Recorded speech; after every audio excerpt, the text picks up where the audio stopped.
नमस्कार, संघर्ष वृत्तवाहिनीमध्ये आपलं स्वागत। घेऊया ठाणे आणि आसपासच्या परिसरामधील घडणाऱ्या महत्त्वाच्या घडामोडींचा आढावा। ठाणे जिल्हा रुग्णालयात 10 महिन्यामध्ये 3040 शस्त्रक्रिया। शासकीय रुग्णालय म्हटलं की नाके मुरडली जातात। मात्र मुख्यमंत्री एकनाथ शिंदे यांच्या जिल्ह्यातील ठाणे जिल्हा विठ्ठल सैना या शासकीय रुग्णालयात आता जोखमीच्या शस्त्रक्रियेची संख्या काही दिवसात वाढत असल्याचं पाहायला मिळतंय। 10 महिन्यात 3040 शस्त्रक्रिया पार पडल्या असून त्यामध्ये 2367 अवघड शस्त्रक्रिया आहेत, तर सरासरी 300 ते 325 शस्त्रक्रिया एका महिन्याला होताना दिसत आहेत। यासाठी ठाणे जिल्हा शल्यचिकित्सक डॉक्टर कैलास पवार यांच्या मार्गदर्शनाखाली तेथील तज्ज्ञ डॉक्टरांच्या चमूला ही पॉवर मिळत असल्याचं दिसून आलं आहे। टेंभी नाका परिसरात असलेल्या ठाणे जिल्हा विठ्ठल सैना या शासकीय रुग्णालयाचे सुपर स्पेशलिस्ट हॉस्पिटलमध्ये रूपांतर होत आहे। त्यामुळे जुने रुग्णालय पाठवून नवे रुग्णालय उभारण्याचं जोरात काम सुरू आहे। त्यामुळे हे रुग्णालय तात्पुरत्या स्वरूपात वागळे इस्टेट येथे स्थलांतरित करण्यात आले आहे। मात्र तात्पुरत्या स्थलांतरित झालेल्या रुग्णालयात ही उपचार करताना रुग्णांची गैरसोय होणार नाही याची दक्षता आरोग्य प्रशासनाने घेतली आहे। रुग्णालयात दर दिवशी सुमारे 500 ते 600 रुग्ण उपचार घेण्यासाठी येतात। काही वेळा या रुग्णांवर लहान मोठ्या शस्त्रक्रिया पार पडल्या जात आहेत। एका महिन्याला सरासरी 300 ते 325 शस्त्रक्रिया पार पडत आहेत। जून ते मार्च 2024 या 10 महिन्यांपर्यंत 3040 रुग्णांवरती यशस्वी शस्त्रक्रिया पार पडल्या आहेत। यासाठी रुग्णालयातील शस्त्रक्रिया कक्षात आधुनिक उपकरणे असून मोठ्या कुशलतेने वैद्यकीय तज्ज्ञ रुग्णांच्या शस्त्रक्रिया करत आहेत। गेल्या वर्षी आपण नवीन सिव्हिल हॉस्पिटल बांधतोय 900 बेडचं सुपर स्पेशालिटी। तर त्यासाठी ती जागा खाली करून आपण टेम्पररी जागेवर मेंटल हॉस्पिटलच्या कॅम्पसमध्ये इकडे आलेलो आहे। परंतु आमचा पहिल्यापासून कटाक्ष हाच होता की जरी आपण टेम्पररी इथे हॉस्पिटल सेटअप केलंय, आपण तो हॉस्पिटल तयार व्हायला वेळ लागेल, त्यावेळेपुरता कुठल्याही रुग्णाला, ठाणे जिल्ह्यातल्या रुग्णांना कुठलाही काही त्रास होऊ नये यासाठीचं जे काही त्यांना आपण तिथे सेवा देत होतो किंबहुना त्यापेक्षा चांगली सेवा इथं देता येईल ह्या पहिल्या दिवसावरून हाच कटाक्ष आपण जोपासला आहे। म्हणून त्याचं फलित असं झालं की आपली ओपीडी दिवसाला 400-500ची ओपीडी इकडे असते। डिफिकल्ट लोकेशनला आहे तरी लोक येतात, पेरिफेरीवरनं रेफरल्स जिल्ह्यातनं पालघरला हॉस्पिटल त्याच्याकडे पेशंट येतात। त्याचंच एक आहे की आपण जवळपास 3000च्या वरती ऑपरेशन ह्या 8 महिन्यात आपण केलेलं आहे। आणि धडपड हीच आहे की हे टेम्पररी हॉस्पिटल आहे, तिथले सर्व्हिसेस कुठले बाधित होऊ नये। आपण जर बघितलं तर नक्कीच आमच्याकडचे सगळे डिपार्टमेंट जे आहेत ते अतिशय सुंदरपणे काम करतात। आमचे डॉक्टर असेल, स्टाफ असेल, इकडे जेवढे काही कर्मचारी आहेत स्थलांतर केल्यानंतरही ज्या जोमाने काम करतात आणि त्याचंच हे फलित आहे। आणि कुठली गोष्ट आम्ही असं बंद ठेवली, तिथून इथं शिफ्ट केलं, टेम्पररी जागेवर आहे म्हणून कुठली गोष्ट बंद ठेवली नाही। आमचे सगळे डिपार्टमेंट सुसज्जपणे आणि अतिशय चांगल्या प्रमाणे इथे चालू आहेत। ऑपरेशन थिएटर्स असतील किंवा ज्या डिपार्टमेंट, सर्जिकल डिपार्टमेंट्स असतील किंवा बाकीचे डिलिव्हरीचे वार्ड्स असतील किंवा बाकी कुठले ICU असेल, सगळे डिपार्टमेंट फुल फ्लेज आणि ज्या मोठ्या कॅपॅसिटीने जेवढी आमची कॅपॅसिटी त्यापेक्षा जास्त पेशंट आम्ही इथे ॲडमिट करून त्यांना ट्रीट करतो आहे। त्याचंच एक आहे की जिल्ह्यातल्या लोकांना त्याचा त्रास नाही, आमचा रेफरली रेट खूप कमी आहे। तर मॅक्झिमम लोकांना इथे ऑपरेशन करणं, ट्रीटमेंट करणं ह्याच आमचा कटाक्ष आहे। आम्ही याच्यावर लक्ष ठेवून आहे, त्याच्यामुळेच आमचा सगळा जो कर्मचारी वृंद असेल, डॉक्टर असेल, नर्सेस असेल, सगळं स्टाफ अहोरात्र मेहनत करतात, त्याचं ते फलित आहे। आणि याच्यानंतरही आपल्याला जोमानेच काम करायचं आहे। काही दिवसानंतरच सुपर स्पेशालिटी हॉस्पिटल चालू होईल, आपलं कार्यान्वित होईल आणि त्याच्या आधीच आपण ह्या हॉस्पिटलमध्ये त्या लेवलला घेऊन जाण्यासाठी आताच आपण प्रयत्न करतोय। सर्व नागरिकांना आवाहन करण्यात येत आहे की सध्या डासांमार्फत पसरणाऱ्या डेंग्यू या आजाराचा प्रसार रोखण्यासाठी प्रत्येकाने पुढील प्रमाणे कार्यवाही करावी। डेंग्यू आजार एडिस इजिप्ती हा डास चावल्याने होतो। या डासांची पैदास साचलेल्या किंवा साचवलेल्या स्वच्छ पाण्यामध्ये होते। 8 दिवसांपेक्षा जास्त दिवस पाणी उघडे व साचून राहिल्यास त्यात डास अंडी घालतात। अंड्यांच्या अळ्या तयार होऊन पुढे डास तयार होतात। यासाठी आपल्या घरातील पाणीसाठे उदाहरणार्थ बॅरल्स, पिंपे, टाक्या, हौद, रांजणे इत्यादी दर आठवड्याला रिकामे करून घासून पुसून कोरडे करून पुन्हा भरावे। 1 दिवस कोरडा दिवस म्हणून पाळावा। पाणी साठ्यांना घट्ट झाकणे बसवावीत किंवा जुनी साडी, चादर, धोतर यांनी बांधून झाकून ठेवावीत, म्हणजे डास त्यात जाऊन अंडी घालणार नाहीत। घराच्या गच्चीवर, आजूबाजूला, अंगणात कोठेही पाणी साचू देऊ नये। भंगार सामान उघड्यावर टाकू नये, उदाहरणार्थ टायर्स, प्लास्टिक सामान, कुंड्या, टाकाऊ वस्तू इत्यादी. अशा सामानात पावसाचे पाणी साठून त्यात डेंग्यूच्या डासांची पैदास होते. घरातील कूलर्स, फ्रीजच्या पाठीमागील ट्रे हे देखील वेळोवेळी कोरडे करावेत.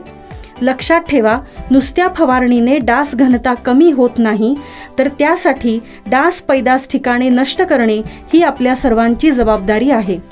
कोणताही ताप अंगावर न काढता जवळच्या शासकीय रुग्णालयात मोफत औषधोपचार घ्या. अशा प्रकारे नागरिकांनी सहकार्य केल्यास डेंग्यूचा प्रसार रोखणे सहज शक्य आहे.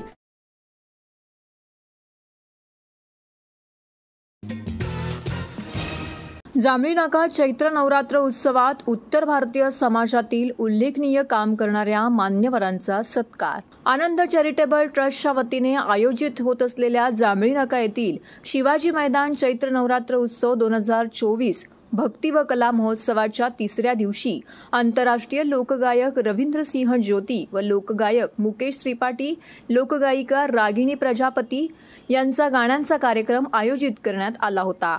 या कार्यक्रमामध्ये उत्तर भारतीय समाजामध्ये वेगवेगळ्या क्षेत्रात उल्लेखनीय काम करणाऱ्या नागरिकांना पुरस्कार देऊन सन्मानित करण्यात आले. सत्कारमूर्ती संतोष तिवारी, अतुल सिंह, doctor Arjun Singh, doctor CP सिंह, RK शुक्ला, विनय शुक्ला, SR सिंह, दिनेश कुमार गुप्ता, राधेश्याम तिवारी जी, RP सिंह, ब्रुजेश सिंह, ओमप्रकाश सिंह, सुरजीत सिंह, महेंद्र सिंह, आचार्य संतोष पांडे, राकेश विश्वकर्मा, उमेश यादव, घनश्याम दुबे, ॲडव्होकेट BK सिंह इत्यादी मान्यवरांचा या कार्यक्रमाअंतर्गत सत्कार करण्यात आला. और जहां लोगों को आवश्यकता होती है वहां आप उपस्थित हो. तालियों के साथ स्वागत, राधेश्याम तिवारी जी का स्वागत. श्री ब्रिजेश सिंह जी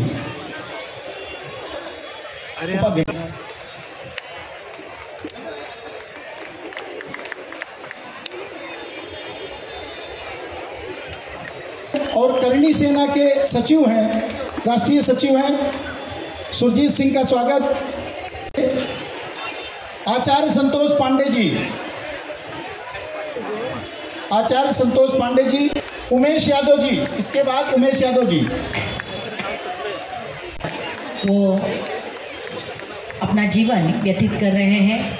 समाज सभी श्रीमान जी इस तालियों के हकदार हैं.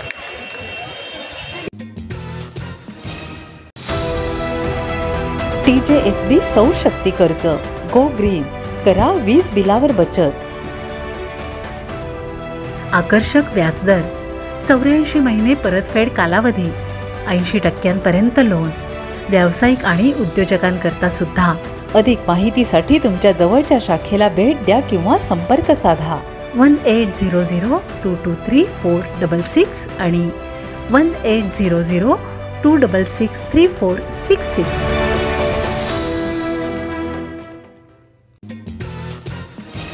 थकबाकी देण्याची सुपरमॅक्स कामगारांची मागणी, कामगारांवरती उपासमारीची वेळ. ठाण्यातील वागळे इस्टेट येथील Supermax personal care private limited ही कंपनी गेल्या 2 वर्षापासून बंद आहे. कामगारांच्या वेतनापोटीचे 85 कोटी आणि ग्रॅज्युटी पोटीचे 125 कोटी अशी 200 कोटींची थकबाकी द्यावी आणि कंपनीचे उत्पादन ठाण्यातून पुन्हा सुरू करावे, अशी आग्रही मागणी कंपनीचे कामगार प्रतिनिधी शशांक खेर यांच्यासह इतर कामगारांनी केली आहे. कंपनी बंद असल्यामुळे सुमारे 1,500हून अधिक कर्मचाऱ्यांच्या कुटुंबावरती उपासमारीची वेळ आल्याचीही कैफियत त्यांनी मांडली. ठाण्यातील मोक्याच्या जागेवर ही कंपनी असून या जागेची किंमत सुमारे 1600 कोटींच्या घरात आहे. कंपनीचे मालक या जागेसाठीच कंपनी तोट्यात असल्याचा दावा करत असल्याचा आरोपही कामगारांनी केला आहे. या कंपनीचे ठाण्यातील उत्पादन पूर्णपणे बंद केले असले तरी त्रयस्थ कंपनीमार्फत गुजरातच्या उमरगा येथून 30 लाख ब्लेडचे प्रतिदिन आणि जम्मू येथून 30 लाख प्रतिदिन असे 60 लाख ब्लेडचं उत्पादन केलं जात आहे. ठाण्यात ही कंपनी बंद अवस्थेमध्ये असली तरी कामगारांना देशोधडीला लावून ही कंपनीच गुजरातमध्ये हलवण्याचा डाव सुरू आहे. याबाबतचे पुरावेही कामगारांनी पत्रकार परिषदेमध्ये सादर केले. दुसरीकडे पगार नसल्यामुळे कामगारांना संसाराचा गाडा चालवणे अवघड झाला आहे. मेडिकल, शैक्षणिक खर्चही आवाक्याबाहेर झाला आहे. त्यामुळे 2 कामगारांनी आत्महत्या केली तर 10 जणांचा याच विवंचनेतून मृत्यू झाला आहे. कंपनीत 1200 कायम कामगार असून इतर करारावरील कामगारांसह 1,500 कामगार या कंपनीवरती अवलंबून आहेत. तर कामगारांची थकीत देणी लवकरात लवकर अदा करावीत अशी मागणी या कामगारांनी पत्रकार परिषदेच्या माध्यमातून केली आहे. नाव आहे शशांक खेर. या 34 वर्ष सुपरमॅक्स कंपनीत काम करतो. तिथे सध्याच्या परिस्थितीमध्ये 1200 परमनंट कामगार काम करतात. त्याचबरोबर स्टाफ धरून जवळजवळ 1500 ते 1700 लोक या कंपनीवर अवलंबून. त्याचबरोबर ही कंपनी गेल्या 2 वर्षापासून संपूर्णपणे बंद आहे. याच्यात संपूर्णपणे कंपनी बंद आहे, उत्पादन बंद आहे. शिवाय त्यांनी असं लिहिलेलं आहे नोटीसद्वारे की तुम्हाला घरी बसून पगार देण्यात येईल. या केसेस कोर्टामध्ये सुरू आहे. त्याचबरोबर पगाराची केस देखील कोर्टात सुरू आहे. अनेक न्यायप्रविष्ट मामले सुरू आहेत. NCLT-द्वारे सुद्धा इथे कंपनी सुरू करण्याचे प्रयत्न आहेत, पण अजून सुद्धा कोणालाही कंपनी सुरू करण्यात यश मिळत नाही. आत्ताच्या परिस्थितीमध्ये 85 करोड रुपये जवळजवळ पगाराचे आणि इतर 125 करोड रुपये कामगारांचे थकीत आहेत. जे साधारणपणे 200 ते 225 करोड आत्तापर्यंत थकीत असल्यामुळे कामगार आर्थिक विवंचनेमुळे ग्रासलेले आहेत. आणि त्याचबरोबर आत्महत्येशिवाय त्याला कुठलाही पर्याय नाही. घर चालवणे, उपाशी पोटी राहणे हा एकमेव पर्याय आहे. तो बाहेर कुठेतरी छोटी मोठी कामं करून फक्त पोट चालू शकतो, संसार चालू शकत नाही. आताची परिस्थिती आहे. त्यामुळे कुठेतरी या गोष्टीला वाचा फोडावी ही प्रत्येक पत्रकारांना आणि प्रत्येक न्यूज चॅनलला आमची विनंती. तर हे होतं संघर्ष वृत्तवाहिनीचं आजचं बातमीपत्र. उद्या पुन्हा भेटू याच वेळी याच ठिकाणी ताज्या घडामोडींसह. तोपर्यंत नमस्कार.